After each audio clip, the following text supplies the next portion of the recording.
বলে, বান্দা ওই যে বাচ্চা ঘুড়ি উড়ায়, দেখো তার হাতে, সে সুতা ছাড়ে কিন্তু নাটাই ছাড়ে না। কি ছাড়ে? সুতা ছাড়ে, কিন্তু কি ছাড়ে না? নাটাই। ঘুড়ি যত দূরেই যাক, নাটাই তো তার হাতে। সন্ধ্যা হলেই সে নাটাই কড়া শুরু করলে হাতের ঘুড়ি হাতেই চলে আসে। আর আল্লাহ বলে, ঠিক 60 বছরে আমি আল্লাহ হায়াতের সুতা না ছাড়ছি, কিন্তু নাটাই তো আমার হাতে। সময় হলেই আমি নিয়ে আসবো, আমার কাছে টেনে আনবো। তাহলে এরপরে আল্লাহ তাআলা বলেন, আল্লাহ নবী সাল্লাল্লাহু আলাইহি সাল্লাম বলেন, অতএব প্রথম এই কথা মনে রাখবেন বাজান, যিনি আপনার শরীয়তের বিধান পরিত্যাগ করছেন উনি অহংকারী। উনি কি বলেন না, আপনারা যারা ফজরের নামাজ পড়েন না, আপনারা ভদ্র না অহংকারী? অহংকারী, অহংকারী।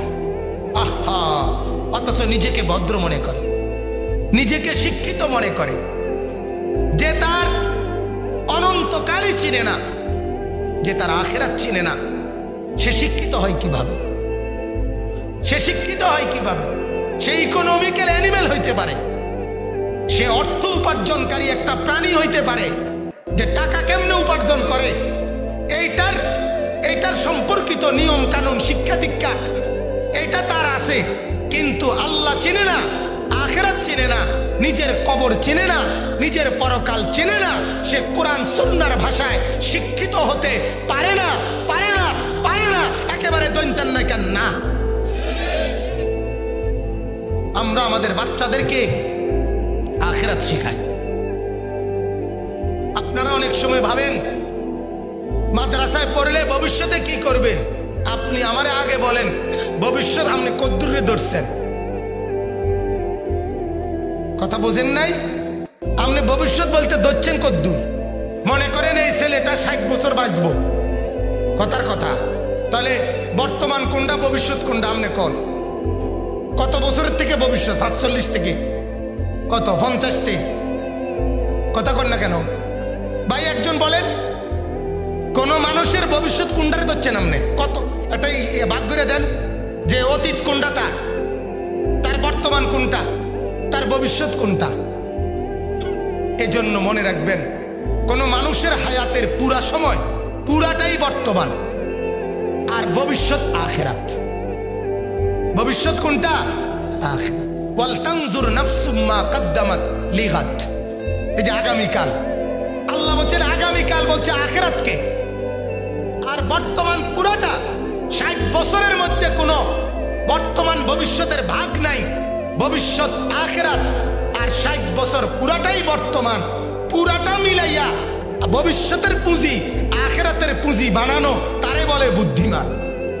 এজন্য আমরা 6 বছরের বাচ্চা নিয়া আপনাদের কাছ থেকে এরপরে তার ভবিষ্যৎ গড়ে দেই, অর্থাৎ তারে জান্নাত পর্যন্ত পৌঁছাবার বন্দোবস্ত তারে পুঁজি করে দেই। এজন্য কোন যুক্তিতে, মাদ্রাসার চাইতে, কোরআনের চাইতে, সুন্নতের চাইতে, দ্বীনি ইলমের সাথে বুদ্ধিমত্তায়, যুক্তিতে, জ্ঞানে, গরিমায়, বিচক্ষণতায়, ভদ্রতায়, কোন দৃষ্টিকোণে, ভবিষ্যতের প্ল্যানিং এর বিবেচনায়, কোন যুক্তিতে মাদ্রাসার তালেবে ইলমের চাইতে উপযুক্ত প্ল্যানার, উপযুক্ত সুদূর বসারি পরিকল্পনাকারী আর কেউ হইতে পারে না। তুমি তো 60 বছরের প্ল্যান না ধরছ, আমি তো ধরছি অনন্তকালের জান্নাত সহ। আমার টার্গেট আরো লম্বা, আমার টার্গেট আরো লম্বা। আমি কবরটাও ধরছি, হাসরটাও ধরছি, মিজানও ধরছি, ফুলসিরাতও ধরছি, জান্নাতও ধরছি। ওই পর্যন্ত গিয়ে তারে থামাবো, এই টার্গেটে নিছি। কথা বলেন না? আমরা মাদ্রাসায় এই টার্গেটে নেই না, আখিরাত পর্যন্ত, জান্নাত পর্যন্ত পুঁজি দেবো ইনশাআল্লাহ, ওই টার্গেটে নিছি। ফেরেশতারা কোরআনে আছে, বলে নাহনু আউলিয়াউকুম ফিল হায়াতিদ দুনিয়া ওয়া ফিল আখিরাহ। আল্লাহর নেক বান্দাকে ফেরেশতারা বলে, ভাইজান আমরা আপনার সাথে এখনো আছি, আখিরাতও থাকো। সেজন্য আমরা যে কোরআনের পুঁজি তার হাতে তুলে দিছি, এই বাচ্চার হাতে, এটা তারে বুঝাই দিছি, বাপ এটা তোর দুনিয়াও চলবে, এটা দ্বারা তোর আখিরাতও চলবে, এটা তোরে জান্নাতে পৌঁছায় দেবে। এইখানে আছে ইন্নাল্লাযী ফারাদা আলাইকাল কুরআনা লারাদ্দুকা ইলা মাআদ। সুবহানাল্লাহ। আল্লাহ তাআলা বলেন, ও নবী, আপনাকে আমি যেই কোরআন দিয়েছি সেই কোরআন দিয়ে আমি আল্লাহ তাআলা আপনাকে ফেরত আনবো ইলা মাআদ, আপনার চূড়ান্ত গন্তব্য পর্যন্ত। কোরআন দিয়ে আপনাকে আমি আমার গন্তব্য নেব, আপনাকে আমি কোরআন দিয়ে আপনাকে আমি জান্নাত পর্যন্ত নেব। যেন কোনোভাবেই আপনারা আমাদেরকে বোকা ভাববেন না, বোকা ভাববেন না। আমার কথা পরিষ্কার। বাংলা, অঙ্ক, ইংরেজি, সরু সরেয়া, ABCD, ক খ, এগুলার যদি একটা অক্ষরও কেউ না জানে, একটা শব্দও চেনে না, কও চেনে না, বও চেনে না, এবার আর 60 বছর না 900 বছর দুনিয়া চলতে কোনো অসুবিধা নাই। ভাত, মাছ, চাল, ডাল, টাকা পয়সা, বউ বাচ্চা, গদ দুয়ার, খাইতে পড়তে হুইতে কোনো সমস্যা তো। আপনার লক্ষ কোটি কোটি মূর্খ বকলম নাম দস্তখত করতে জানে না, ওনারা ভাত তরকারি খায় না, ওনারা বিল্ডিং চেনে না। একজন উচ্চ শিক্ষিত উনি যেটারে টাইলস বলে, একজন মূর্খ এটারে মাটি বলে। আয় কি কয়? একজন ডক্টরের ডিগ্রিধারী উনি যেটারে ফাঙ্গাস কয়, মূর্খ এটারে তেলাপিয়া কয়। কিটা কয়? তো কি সামনে বেশি কিটা? হ্যাঁ, আপনার বেশি পুঁজি কি? আপনি বলেন দুনিয়া এমনি চলে যায়, দুনিয়া মেহনত করলেও চলে, মেহনত না করলেও চলে। বলে তো মেহনত করতাম না, শুয়েলাম না। আপনি যে মেহনত করবেন এটাও তো আপনার তকদিরে লেখা, এটা তো ফয়সালা।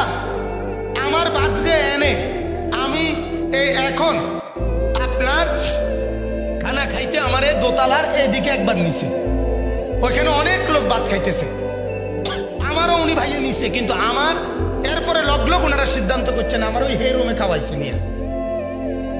তা আমি বুঝি এটা আমার শুধু ভাত নির্ধারিত না, কোনানে বইয়া ভাত খামু এইটাও আমার নির্ধারিত আছে। কথা বুঝেন নাই? আমি আমার ইঞ্চি ইঞ্চি মালিকের পক্ষ থেকে নির্ধারণ করা আছে। আমার কোন নিঃশ্বাসটা কোন জায়গায় পড়বে এটা লেখা আছে না? আমার হাত কোথায় কখন নড়বে এটা লেখা আছে না? আমার এই কদম জমিনে কতবার উঠানামা করবে এটা লেখা আছে না? তাইলে দুনিয়া একদম ফিক্সড করা, নির্ধারিত।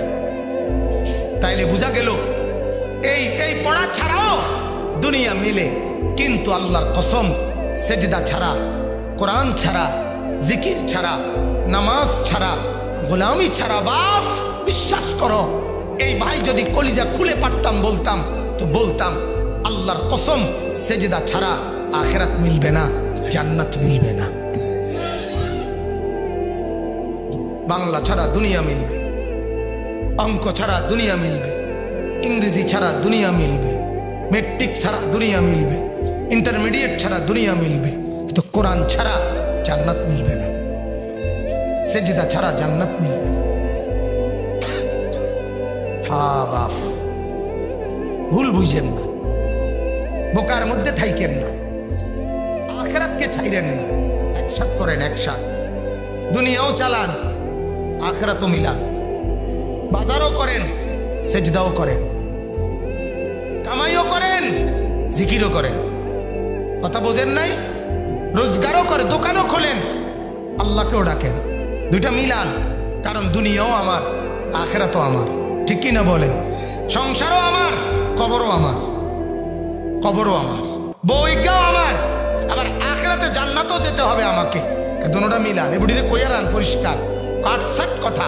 হয় সেজদা করবা, নামাজ পড়বা, আমার ঘরে আমার উপার্জন করা টাকা পয়সা মাল উপার্জন তুমি খাইবা না। এটা হাদিস, আল্লাহর নবী বলছে ওয়ালা ইয়াকুলু মালাকা ইল্লা তাকি। নবী বলছে মুত্তাকি ছাড়া তোমার মাল, তোমার সম্পদ, তোমার উপার্জন যেন কেউ না খায়। আল্লাহ রাসূল নিষেধ করছে। কারে খাওয়ান? হ্যাঁ, গত 1 বছরের ছেলেটা একটা নামাজ পড়ে না, এই ডাকাতরে ভাত খাওয়ান কেন?